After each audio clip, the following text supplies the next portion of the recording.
I love this game. I love this game. What we saw tonight was Stanley Cup playoffs at its best. It's the main reason why we all love this shit. The marathon games. There hasn't and the one thing that disappointed me about last year, there was only like one marathon game. There was only one multiple overtime game. We had quite a few this year, but we never had that long game that players are trying to fight through an ultimate war of attrition. It had been 3 years since we had that. The last time we really had that was, and yeah, triple overtime's good, but I'm talking about like history making.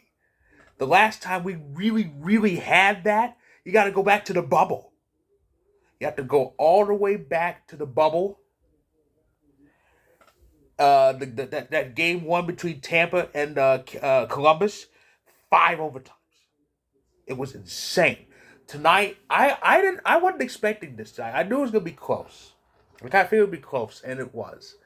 It was Florida actually kind of. It was they were down 1-0 for a good bit, but then they put up two like that. All of a sudden they were leaning. I go, oh my god, what is this? But then they tied it early in the third. Carolina did, and it stayed that way. It would go to overtime. Now here's the thing. I think it was Brandon Montour. He put it in early in overtime. I go games at the time. It was what about 7:56 here in Southern California, but not so fast. It gets challenged for goal interference, and there was GI. So play on and on and on. I it was crazy because Florida got a power play. Like a few minutes later, I go, okay, they're gonna end it now. That didn't happen. And then uh the first overtime went okay, double overtime. All right then. And there was some close calls in that game. I think Carolina had some close moments, and so did the Panthers. I think Carolina had a power play. I think in the second overtime period, that was killed off, and then we end up going to third overtime. I go, ooh, triple overtime. This is good because, like I said, the last triple overtime game we had was game one between the Penguins and the Rangers, all the way back in the first round of last year's playoffs. That was the only multiple period overtime game we had. Because the rest were single. The rest needed one period. I think the longest one was that game six between Toronto and Tampa, which went I think 18 minutes almost, around that neighborhood. But and the third period was really crazy. The third overtime period was really crazy. It was just, I think there was a power play somewhere in that game in that period too. But but yeah.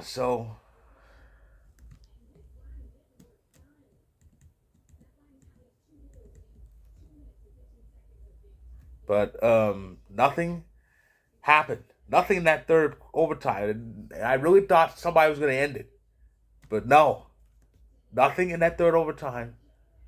We went to a fourth overtime, and right then we were heading into longest games in history territory. And people brought up because Keith Jones was there. Keith Jones, I think he just got hired as a new. I think he's got a position with the Flyers, who he played for a good bit, and that includes the game I'm about to talk about. And a lot of people were talking about the five overtime game in um in 2000. I remember this because I watched it. It ended around close to this time. Penguins and Flyers. I think it was Game Four of that series. Went five overtimes, and it was Primo who ended it. Keith Jones was on that team. I think so was Brian Boucher. He was in net, and and Philly won it. I think they went all the way to the conference finals where they were up 3 games to 1 over New Jersey, but they blew it. And I was watching this fourth overtime. Okay, somebody's gonna win it within like the first. I'm gonna say like first half or first like quarter. But nothing was happening, and it was down to like 3 minutes ago. Oh my god, we're getting the fifth overtime, aren't we? Because the game was in the top 10 as far as top 10 longest. It was at 7. Then at the final minute, it was at 6. And when it reached 5 minutes, I go, oh, quintuple overtime's coming. Quintuple overtime's coming, and it was under 20 seconds left. Quintuple overtime's coming. Yeah, Matthew Tkachuk decided to go, I'm about to end this game right now. And he shoots this thing, and Freddie couldn't get it. So after all that, Florida wins anyway. After having a goal that was scored all the way back in the first overtime a few hours ago, called back for GI, they win anyway. 3-2 in quadruple overtime. We were 12.7 seconds away from a fifth overtime period. It would have been the sixth game to go at least 5 overtime periods. Out of the previous 5, 3 of them, including the 2 I just named, the one in the bubble 3 years ago, and the one in 2000. 3 of them ended in quintuple overtime, but 2 others, eons ago, needed sextuple overtime, a 6th OT. Of course, the longest game was played in 1936 between Montreal, I think it was the Montreal Maroons, and the Detroit Red Wings. But yeah, it was all sorts of crazy. It really was all sorts of crazy, and yeah, it was Montreal Maroons, Detroit Red Wings, March 24th and 25th, 1936. I have to say both dates because Eastern time zones and all that. But speaking of time zones, it was 1:55 a.m. on Friday, May 19th. Had to make sure Kane's not around for those ruthless aggression fans who understand. Good for you. 1:55 a.m. on May 19th that the game ended. It was still 5 minutes. It was still 5 minutes until 11 p.m. here in SoCal. Late night hockey, baby. It was great. And the great thing about these games, other than the drama and people just biting their nails going, is somebody going to score? The great thing about these games is it makes legends out of the goaltenders that were involved. In the case of Sergei Bobrovsky, he's in it again. Remember that 5 overtime game in the bubble? That was him. He was in net for. Actually, no. Well, actually, I'm wrong. He wasn't. He was on the team, but he wasn't in net. He wasn't in net. I think it was Jonas Korpisalo that was in net for that game. But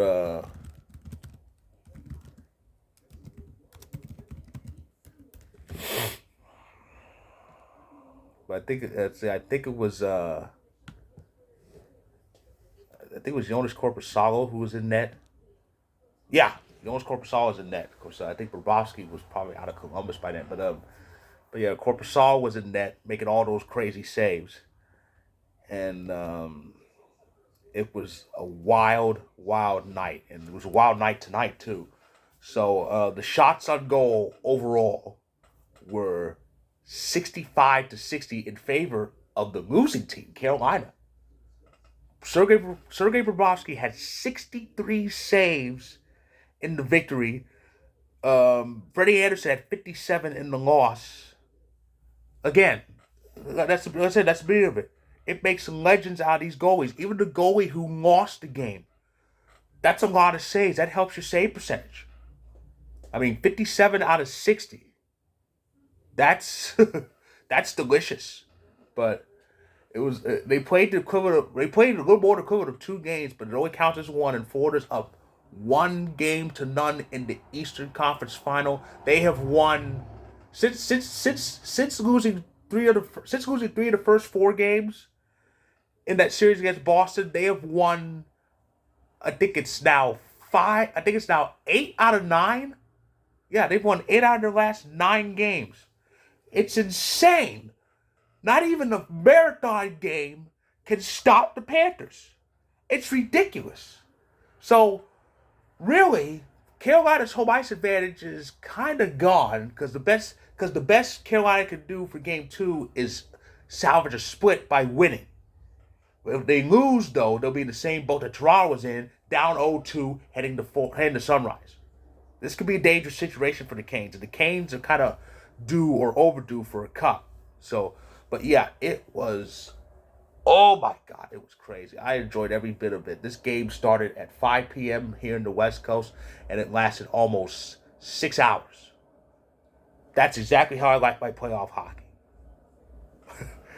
So, that's my recap on one of the best nights in hockey I've ever seen. Of course, tomorrow the Western Conference Final starts.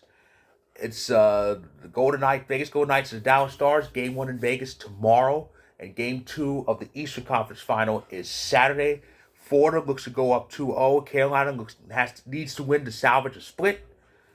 We'll see how these guys are. We'll see how these guys are tomorrow, but it's gonna be. That game tonight was amazing. So that's my recap of Game 1 of the Eastern Conference Final.